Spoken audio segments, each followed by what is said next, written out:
Hey guys, welcome back. I hope that as you come into this lesson today, you're coming in with a renewed enthusiasm as you went out there and shot that last assignment and were able to take everything you've learned in this course and throw it together to walk away with some unbelievable shots. Now, if you're in the boat where you've done the assignment and you're looking at your pictures thinking, no, yeah, they're better than they were before, but they're still not like what I'm seeing in National Geographic or the NSS News or, the best shots that I've ever seen. I'm still not quite there. If you're in that boat, I'm here to tell you, it'll get better. Don't worry too much about it. When I was doing my bachelor's degree, one of the things that I found is that my teacher, he'd give us these assignments and we would go out and stick to the parameters, shoot the assignment, come back, and I'd look at my shots and say, well, yeah, they're either good or they're okay, but they're not like, they're not resonating with me. They're not something that I'm super excited about. But what I did find is when I took all of those skills and tools that I'd learned by shooting that assignment and in that course, and I took those and I just went out and did, whatever I felt like for fun, that's when I walked away with the keepers, with the shots that I'd look at and say, yeah, these are unbelievable. I love these shots. So if you're in that boat of, saying, yeah, they're better than my last assignment, but not quite where I want them to be, take what you've learned, go out underground, and just shoot for fun. Take everything you've learned so far, no assignment, and just have a great time. And I think when you do that, you'll find that you start to walk away with significantly better shots than when you're sticking to the parameters of an assignment. All right. That said, I now want to talk about one more thing that you need to be aware of when shooting with multiple lights, and that is color temperature. When I say color temperature, I'm referring not to, how hot or how cold that flash unit is, but I'm referring to the color of light. And if you hear me say color temperature and you're like, I still don't understand what he's saying, back in the minimalist basic photographer course, there's a whole section on color temperature that'll go into more details than we're going to go in right now. But now we're going to take it to a deeper level when it comes to cave photography. So every light source that exists emits light that is a different color. And we don't generally see that because our brain sort of compensates for that. So even though a light may put out a slightly green light, our brain looks at that and says, and adjusts and says, no, it looks totally white. That's why when you go out at night, if you go out, walk around the city, then everything kind of looks neutralish until you start to be aware and look for it. So a fluorescent light, without thinking about it, just kind of looks white. But when you start to think, and especially when you start to look at your photos you take outside under fluorescent light, you'll see a green cast. When you look at an incandescent light, you're going to see more of a yellow cast. And when you look at an LED light, you might see somewhere between blue, neutral, or yellowish. So there's a whole range with LED lights.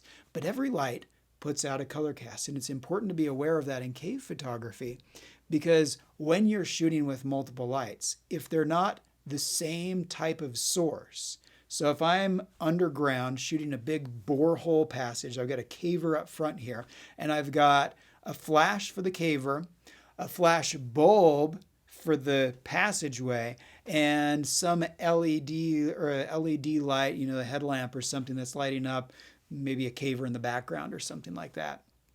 I'm going to have 3 different lights in my shot. And that may be a good thing or it may be a bad thing. And we'll talk about why that could be one way or the other in a minute here. But let's talk about how do we neutralize that across the board so that it doesn't look funky. Because let's say I have those 3 light sources and I decide to adjust my white balance so that I neutralize that flash bulb. So it's not so yellow, it's more neutral. Well, as soon as I do that, the flash bulb looks great, but the caver looks blue, and the LED light that's shining on the caver in the background looks super blue.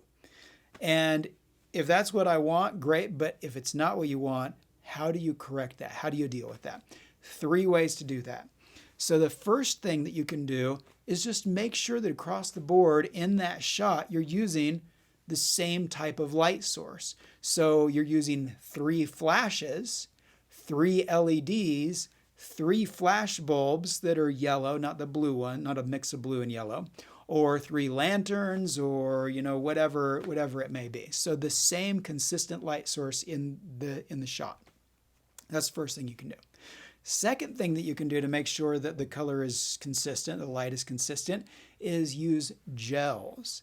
I don't usually do this a lot. I try to make sure I'm using the same flashes. But if you have to use different light sources, you can go to your local camera shop and you can get photography gels. And they have all kinds of different variations of blue and yellow and magenta and green and all kinds of different colors to neutralize or add color casts to light. So go to your local camera store, look up online, and just experiment and see what you need. With the gel though, so in that scenario where I've got the 3 different light sources, I've got my flash here, I've got in the background the flash bulb, and then I've got the LED. Well, I set the camera for the flash so that it's going to be neutral. I slap a blue gel over the flash bulb so that the blue and the yellow kind of offset each other and make it more of a neutral white light. And then for the LED, I have a tiny little maybe yellowish gel so that compensates or neutralizes the headlamp. There we go. So anyway, I can introduce those gels and go ahead and shoot the shot. Now, some of you are probably thinking, why would I want you do that? Like I know Photoshop, I know Lightroom, like I'll just go into Lightroom and I'll correct it in there. Well, you can do that, but in my opinion, and for me, my time's pretty valuable, and I don't want to spend an hour afterwards correcting in Photoshop what could have taken me 30 seconds to correct underground and have a great shot in a single, in a single, release of all the flashes or whatever you want to say. So the third item is using Photoshop, but that should be last resort. I don't have gels, or I forgot my gels. I left them at home. These are the only lights I have. I'm going to do it and I'm going to correct it, because you can absolutely go into Photoshop, make the little selections to, for the different light areas and make those corrections and make it work for you. Although there are some times when that becomes extremely difficult. When that becomes difficult is when, if you have, let's say you just have 2 lights. We'll simplify it down. I've got the flash on the caver. I've got the flash bulb on the background. So neutral and really yellow. And maybe my white balance is adjusted so it actually adds a little bit of blue to the flash and some yellow to the flash bulb is really yellow. Well, as long as I make sure those are totally separate, so the background light is on the background only and the flashlight is on the caver only, then that's fairly easily, well, time consuming to correct, but easy to correct. However, if some of that flash bulb light happens to fall onto my caver, and then that flashlight falls on the caver and splashes a little bit on the background, well, now I've mixed these colors together. So I'm getting a little bit of blue and yellow here and a little bit of blue and yellow in the background. So now I've got not just neutral white or bluish and yellow, but I've got those two with a whole range of colors that sort of fall off. So maybe right here is the blue, and then as I go over this direction on my face, it gets more and more yellow to the point that it's like in the background, it's totally yellow. To correct that becomes really difficult because I've got this middle zone that when I start to make the correction, it goes all over the place. So it can be really, really challenging, if not impossible, to correct that and make it look really good. So with that said, let's jump over into Lightroom here. And I'm going to go over some basic things of, how to make global adjustments to the entire shot, and then how to make local adjustments to small little segments of your photograph to correct color and to make that work. So let's jump over. I'll walk through that, and then we're going to come back for a minute, and I want to talk about one more thing with regards to colored lights. So to illustrate this point that it's so much easier to make the correction underground than after the fact in Lightroom or in Photoshop, and then also to show you, these global and local color adjustments, I've pulled up this image that I snapped underground where we've used 2 different light sources. So you can see in the background, I used, just a standard flash. It's fairly neutral, maybe just a little bit warm. And then in the foreground, it's really cool because it's just a small LED that's lighting up that foreground there. So first of all, let me talk about the difference between a global and a local adjustment. So I'm going to begin by jumping over into the Develop module here in Lightroom. So we'll click on Develop. A global adjustment is basically an adjustment that affects the entire image. So once I enter the Develop module here on the right-hand side, if I go ahead and make an adjustment, so let's say I make a color temperature adjustment, I want to warm up that cool cast on the stalactites here in the foreground and then some of these rocks here at the bottom in the foreground. So I'm going to go ahead and take the color temperature. I'm going to make it a little bit warmer. Now you'll notice that as I do, that blue color cast starts to go away on the stalactites and on the foreground, the floor. But what's happening in the background there? Well, that neutrally warmish color is getting really, really warm. If I take it the opposite direction and say, well, how about if I then make the background more bluish? Well, if I do that, you'll notice the background starts to become really neutral and then it starts to get a little bit blue. But look at that foreground. Super, super blue. That's a global adjustment. And that's one of the problems associated with using multiple different colors of light sources, different colored temperature light sources, is that when I make that global adjustment, it affects everything. So if I add warmth, it adds warmth everywhere. More warmth to the warm spots and more warmth to the cool spots, so they become neutral. So that's where the beauty of local adjustments come in. Local adjustments, and I'm going to go ahead and reset this. Let's take that back to 0. Enter. Local adjustments allow me to adjust small portions of the image or, large portions, but not the whole image. So to make a local adjustment, I can use one of these tools up top here. I'm going to use the adjustment brush. So I'll click on that and it's going to expand out the settings for that brush.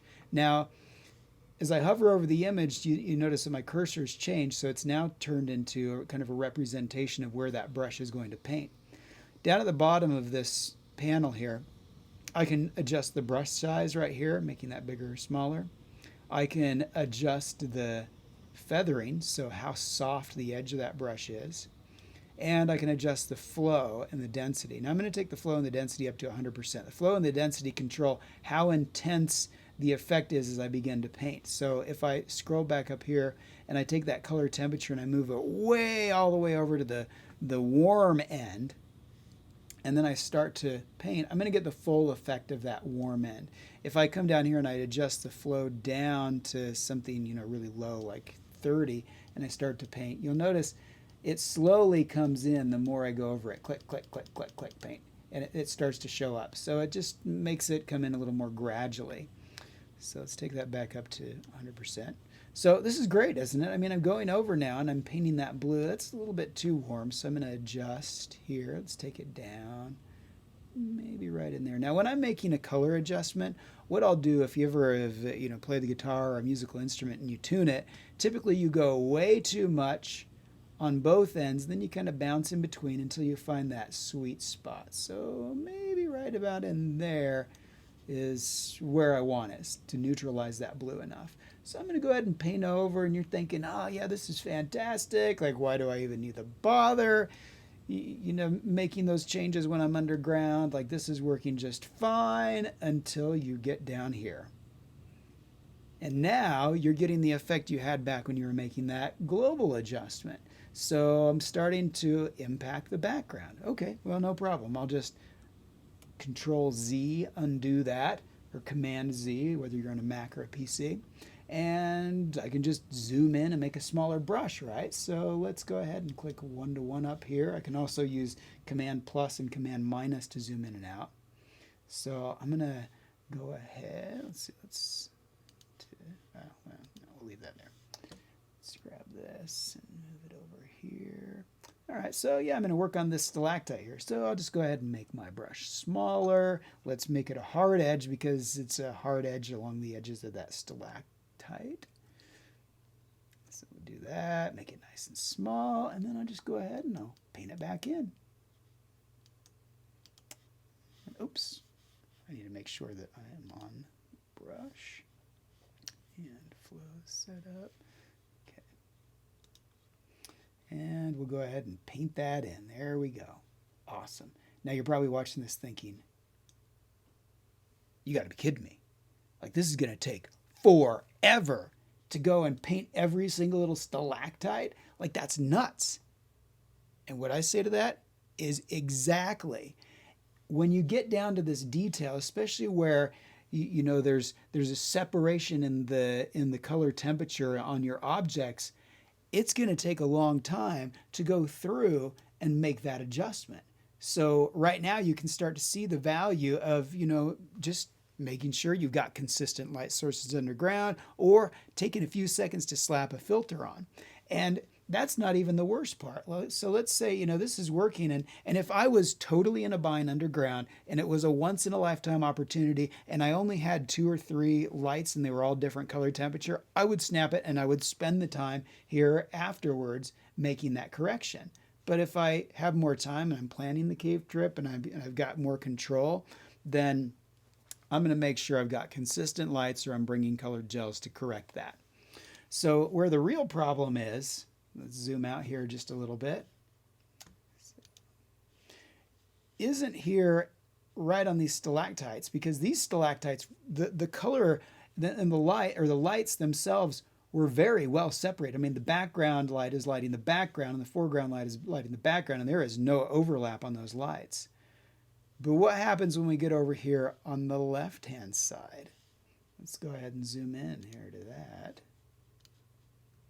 So you'll notice that here on the left-hand side, both on the bottom and on the top,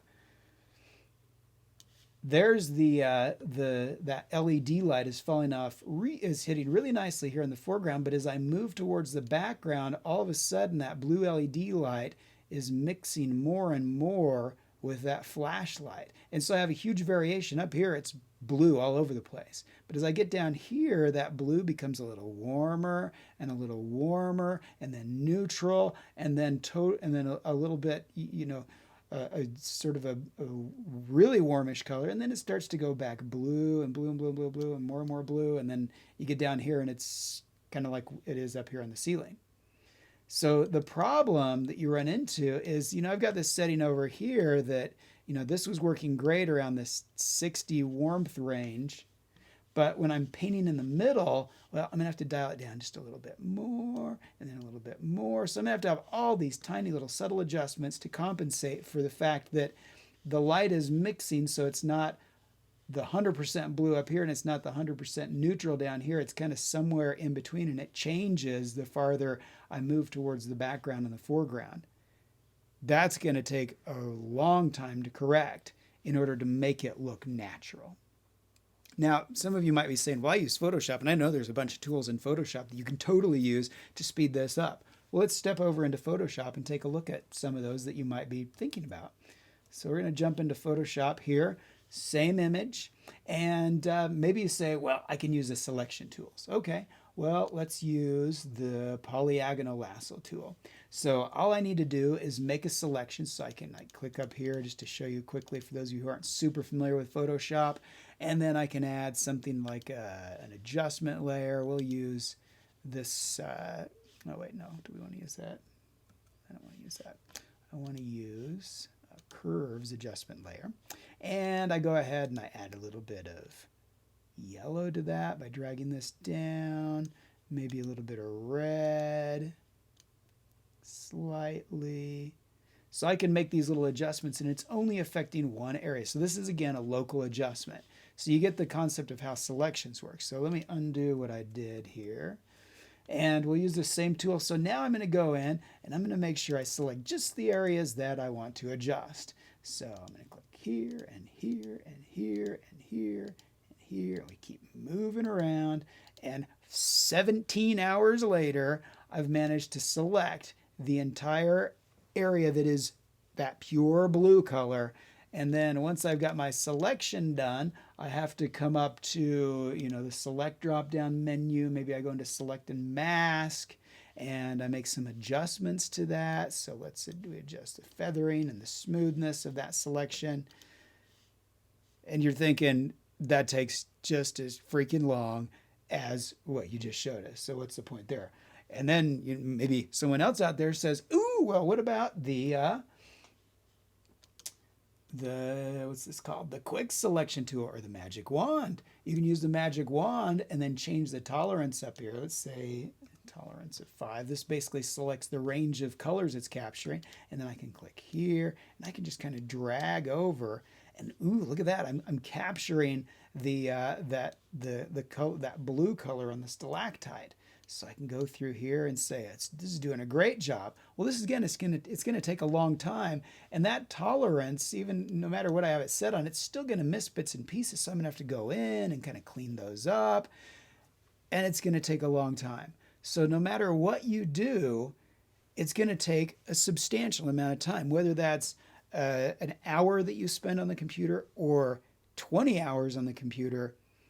Wouldn't it have been so much easier just to spend the minute or 2 minutes or 3 minutes it takes to make sure you've got the consistent, the same consistent light that you're using throughout the whole shot, or to slap a colored gel on?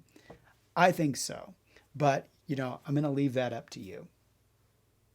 All right, so now that I've harped on, making sure that your colors are consistent and there aren't any weird color casts, now I'm going to totally contradict everything I said and tell you that really having color and introducing color casts in your shot is not a bad thing. It's only bad when it's unintentional and it just makes the shot look really awkward. But if you can leverage color temperature and you can leverage color to evoke emotions in those who are looking at your shots, it can be a really, really effective tool. And it's almost never used by any cave photographers that I've seen. I've dabbled around with a little bit and come up with some really powerful shots. And in fact, let's take a look at this shot here. This is a shot that I did years and years ago with when I was shooting film, and I decided to carry in with me 2 flashes and a colored gel, a green colored gel. So I set up the one flash on the caver, and in the background, I set up the flash with the green gel over it, fired it away, went back and developed it, looked at the shot and said, this is awesome. So I showed a fellow caver, a cave photographer, and this cave photographer is like, that looks like crap. Like, why in the world do you have a green light? I mean, green light isn't natural. Like, why would you do that? And I looked at him and I'm like, so explain to me then what natural light looks like underground. You get the point. There is no such thing as natural light underground. Caves are totally dark, which means they're a total blank slate for us to go in and create whatever we want to create. And I want to create an image that is going to evoke in those who look at the picture the feeling that I felt while I was underground. And sometimes color can be one of the most effective ways to do that.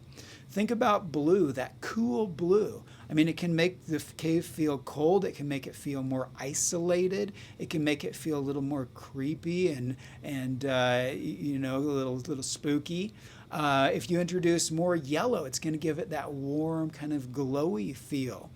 You throw in green, and it's kind of more of an ethereal, strange, surrealistic feel whenever you introduce that. So as you're out there shooting, think about that. How can I leverage color creatively to make really cool shots? And, one thing that you can do is, you can always slap on a gel and then take it off. So you've got a couple of different options. It can never hurt to have more options whenever you go back and you're looking at the shots in your computer, and you can decide, well, wow, I really like the neutral shot, but man, when I add that blue, it's unbelievable. So I challenge you to do that. Now we've got one more thing that I'm going to talk about in another video before we go on to the assignment, but start thinking about some creative things you can do in pushing the norm.